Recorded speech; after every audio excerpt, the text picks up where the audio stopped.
Ya, halo. Jadi di video ini saya akan mereview DSP audio.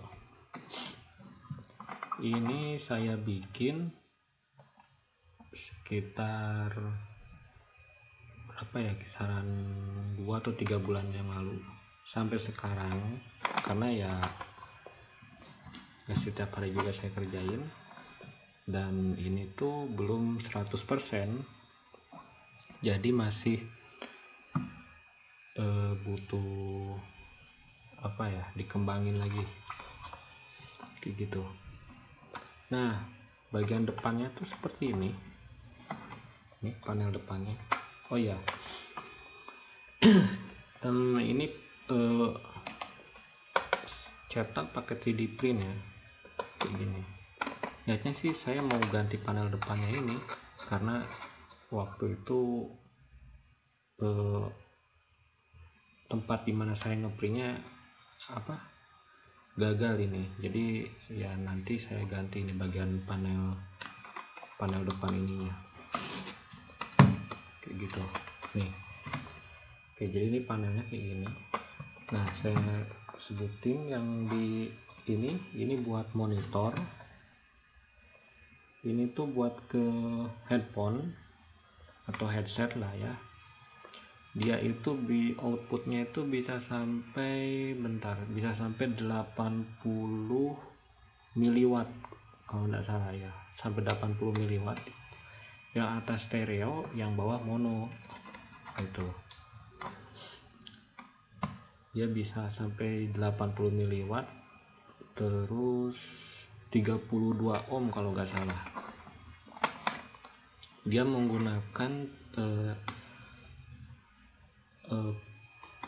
preamp ini TDA 1308 kalau yang ini. Terus ini ada LED. Kalau yang hijau ini nih, bentar saya pakai ini coba nih. Kalau yang hijau ini buat indikator nyala atau mati. Terus yang ini buat sinyal dari ininya, bukan sinyal audio ya, bukan, tapi sinyal indikator gitu.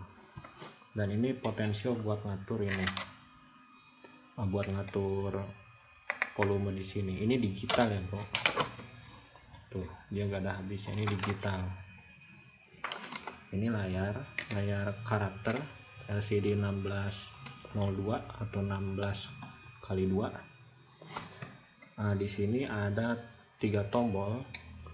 Yang paling kanan nih, ini buat nge-mute audio. Terus di sini buat menu navigasi. Terus yang ini buat ganti input. Nah, potensial yang ini juga digital. Ini buat kontrol navigasi, menunya buat ngatur ini itu segala macam. Nah, kalau yang ini analog. Ini buat ngatur volume sub gitu. Karena ini channel 2,1. Karena dari IC TDA 749 nya dia pakai settingan 2,1 gitu ya. Outputnya 41 dia, cuman saya pakai cuman 2 channel depan, maksudnya 2 channel tuh LR gitu, terus sama 1 channel subwoofer gitu. Nah, bagian belakangnya seperti ini.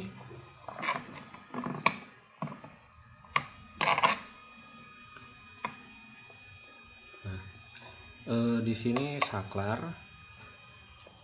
ini USB buat ke komputer, jadi bisa sound card. Ini DC, ini buat antena. Nah, ini tuh saya belum selesai karena nanti saya ceritain. Pokoknya ini buat antena Bluetooth. Nah, di sini tuh buat aux atau line input. Ini buat output subwoofernya yang ini nih. Ini buat line out, jadi keluaran audio mau disambung lagi ke amplifier yang lain bisa. Terus ini buat speaker, udah gitu kayak gini. Nah, dalamannya kayak mana? Dalamannya tuh kayak gini. Bentar ya, kita buka. Nah, kayak gini dalamannya. Bentar, gak kelihatan ya. Kayak gini. Ini saya pegangin kameranya. Kayak gitu. Ini semuanya ya rakit sih, kecuali yang ini, yang PCB yang ini nih buat TDA 7419 nya beli ini. Jadi saya beli terus saya gabung jadi satu ya kayak gini gitu.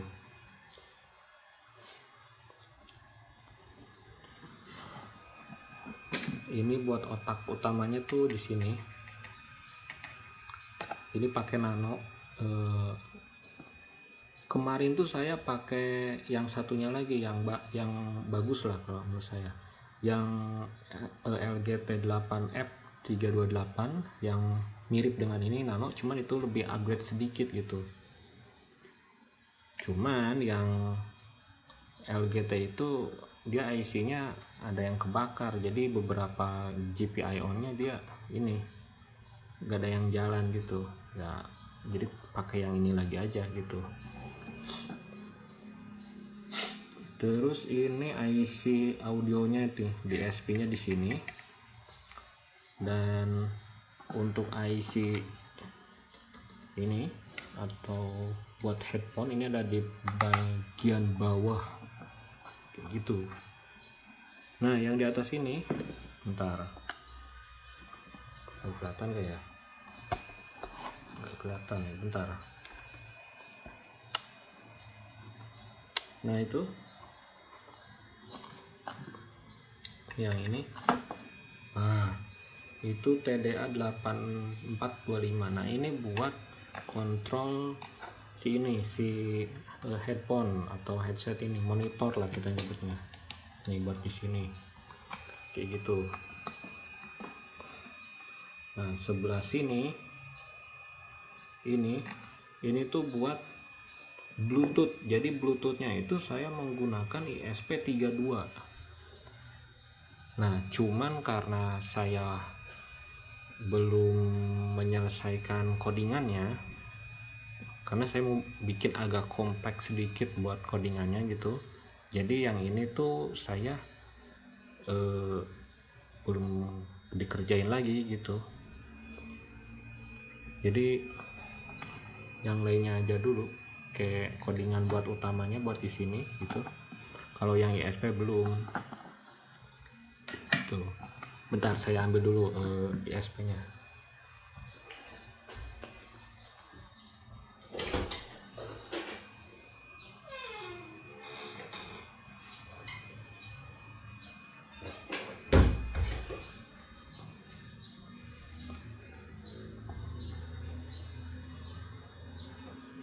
Nah, ini dia.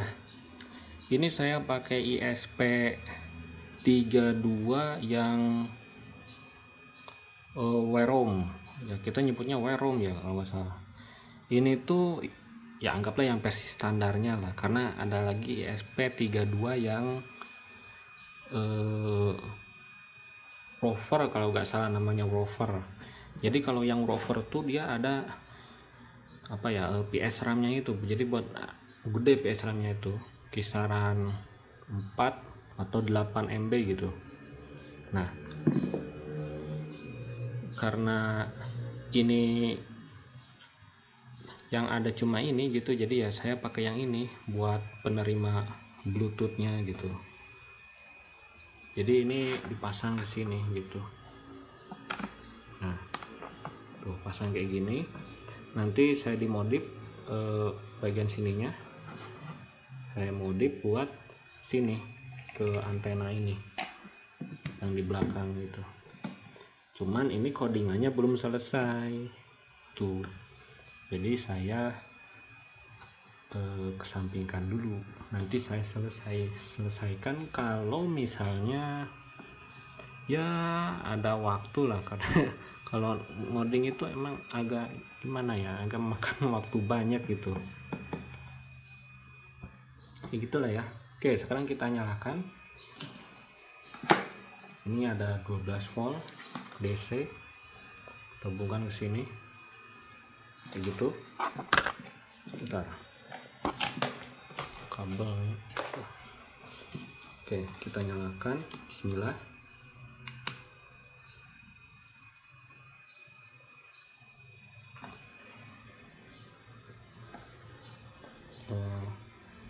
Bentar, kameranya. Udah. Oke, kayak gini tampilannya.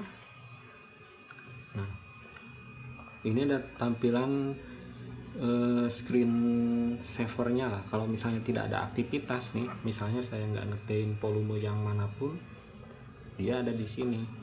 Jadi di sini tuh menu screen savernya itu ada inputnya USB, inputnya dari USB yang ini, terus channelnya dia stereo 2,0, ini volumenya di 18%. Nah kalau kita putar yang ini tuh, dia kayak gini, kayak gitu. Volume ditekan lagi, ini treble, tekan lagi middle, bass, sama gain input. Nah terus untuk tombol yang di atas nih, ini buat ngatur inputnya, tinggal kita pencet. Ada aux, airlink. Nah ini di sini juga bisa aux, ada airlink. Nah airlink ini itu sebutan aja sih ya, jadi maksudnya tuh dia dari inputnya dari ISP ini. Nah dari ISP ini dia bakal jadi Bluetooth atau WiFi gitu. Jadi penerimaan audionya itu bisa dari Bluetooth atau WiFi. Nah saya nyebutnya tuh di sini airlink gitu penamaannya gitu. Oke, sekarang kita ke menunya. Kita pencet lagi. Di sini ada monitor. Nah, monitor kontrol ini dia buat ngatur ini monitor yang di sini. Misalnya inputnya, ngambil input monitor ini tuh dengerin audionya dari mana? Apakah dari USB atau dari aux gitu. Nih ya, kita lihat. Di sini inputnya USB. Saya ubah, ada line in. Pokoknya ada 2 kayak gitu. Ini buat balance. Yang tadi buat balance. Tuh. Balance yang di sini. Buat yang stereonya aja. Ini saya lagi mikirin logikanya bagusnya kayak mana gitu. Karena ya ini belum selesai sepenuhnya. Kayak gitu. Pokoknya yang tadi itu pengaturan monitor yang di sini.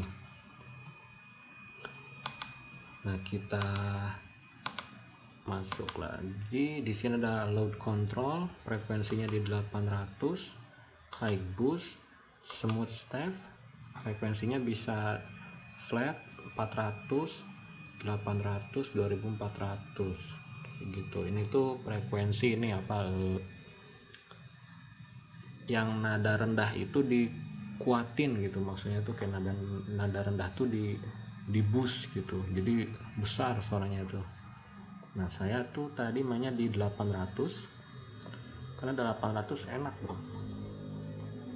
800 lalu di sini ada gain control. Nah ini line out ini buat gain yang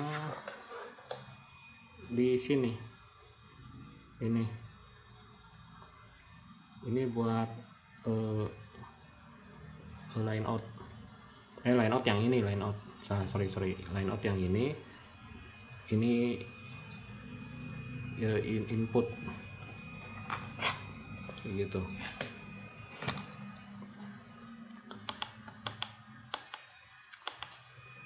Line out, terus ada speaker out. Nah ini gain buat speaker, yang speaker utama ini yang di sini, yang tinggal colok ke speaker itu, speaker pasif. Terus di sini ada loud gain. Nah ini codingannya saya kurang kesini sedikit. Nah loud gain tadi itu dia buat ini efek gain dari efek ini tuh berasa atau gimana gitu, ngaturnya di sini gain. Terus di sini ada high control, ini tuh buat apa ya, buat frekuensi tinggi, cutnya di mana gitu. Ini gak ada settingan yang lain, cuma atur aja di sini kayak gitu. Nah, terus ada mid control. Nah mid controlnya itu ada 500, 1500, 2500, 1000. Nah ini tomen di 1500. Ada Q factor, smooth step tadi tuh. Nah Q factor itu dia buat seberapa apa ini kita tuh curamnya gitu. Kalau lewat frekuensi analyzer tuh ada yang namanya curam gitu, kayak gitulah apa nyebutnya tuh. Terus ada bass control. Ini bass control dari 60, 80, 100, 200. Terus Q factor, smooth step, ada bass boost. Ini buat ngeboost bassnya kayak gitu. Terus ada sub control. Nah ini sub itu channel ini buat subwoofer yang di sini bisa diaktifin atau enggak gitu. Misalnya kita mainnya di channel 2,1 gitu kan, ini kan 2,0 nih, kita ganti nih ke 2,1, kita ganti ke 2,1. terus di sininya tuh ada frekuensinya. Nah ini kita di 80. Nah ini gain subwoofernya, misalnya kita 10. Nah begitu. Nah dia berubah jadi mainnya di 2,1 kayak gitu. Dan juga amplinya kan ini ada dua ampli. Yang pertama buat stereo, terus yang satunya tuh buat subwoofer. Nah kalau misalnya di mode subwoofer ini 2,1, maka ampli yang subwoofer ini dia nyala gitu. Tapi kalau misalnya mainnya di 2,0, maka yang subwoofer ini mati gitu. Jadi bisa buat menghemat daya gitu. Gitu guys. Oke, terus kita ke sistem. Di sini sistem tuh ada auto save. Ini auto save-nya ada 20 detik. Misalnya 10 detik nih, tunggu. Ini 10 detik. Lihat indikator yang di sini nih. Yang di sini. Nah, kalau udah kedip seperti itu tandanya settingan yang sudah kita rubah itu sudah di save ke EEPROM yang ada di sini kayak gitu. Kita masuk lagi ke sistem setting. Di sini ada spektrum. Nah kalau spektrumnya makin lama tuh, spektrum tuh ini kan tampilan yang masuk ke screensaver itu, yang tampilan awal. Di sini tuh bisa diatur mau seberapa lama. Nah masuk ke sini spektrumnya tuh bisa diatur waktunya gitu. Terus di sini ada LCD timer, LCD. Nah LCD timer ini tuh buat ini lampu backlight. Jadi kalau misalnya tuh udah 1 menit nih, nah kalau udah 1 menit ya lampu LCD-nya mati gitu, buat ngehemat daya gitu, kayak gitu. Jadi ya daripada ini ya kan nyala terus, mending jadiin fitur ya kan. Oke, kita masuk lagi ke ini. Sini ada LED notif. LED notif ini dia yang di sini. Kalau misalnya dimatikan, ini gak bakal kedip, tapi tetap ke save gitu. Ini gak bakal kedip. Tunggu. Jadi fungsinya buat matiin LED indikator ini, kayak gitu.